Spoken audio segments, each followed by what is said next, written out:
Les pédos, c'est vraiment un exercice qu'il faut voir comme complémentaire de l'omnipratique. On est là pour vous aider parce que parfois certains cabinets ne souhaitent plus ou ne peuvent plus recevoir des enfants parce que malgré tout, il faut se l'avouer, un enfant dans la journée, c'est particulier. Donc c'est vrai qu'il y a pas mal de cabinets qui s'en sont coupés de cet exercice, donc je suis là pour ça. Et pareil, sur des cabinets où des soins ont été essayés, ils n'ont peut-être pas réussi ou n'ont pas eu le temps pour réessayer. Et donc on va faire le relais, trouver une autre méthode, passer par de l'hypnose ou aller plus loin sur le méopa. On peut aller jusqu'à l'anesthésie générale pour vite faire le soin, mais rééduquer l'enfant derrière à être aussi plus positif au fauteuil pour être par la suite récupéré par des omnis.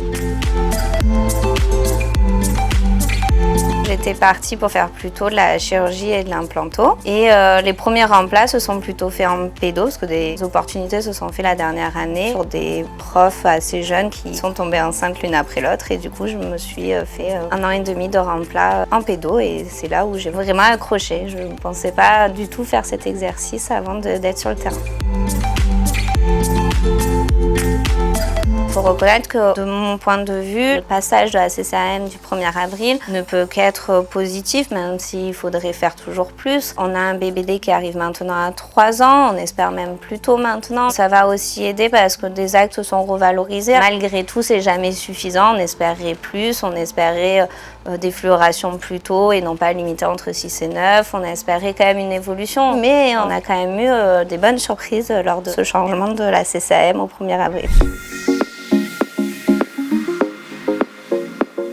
Dans le développement vraiment physique, on va dire qu'on est là aussi beaucoup pour la croissance orofaciale, l'arrêt de la succion au bon moment, mise en place de la mastication. Moi, je fais beaucoup d'éducation fonctionnelle, donc diminuer l'ortho par la suite en réalisant tout ce qui est rééducation linguale, déglutition. Donc c'est vrai que plus on va les détecter tôt, plus on peut avoir un vrai lien avec l'ORL, mise en place du coup de tous les exercices respiratoires, voire la kiné, l'ostéo. On fait vraiment partie maintenant de quelque chose qui est pluridisciplinaire.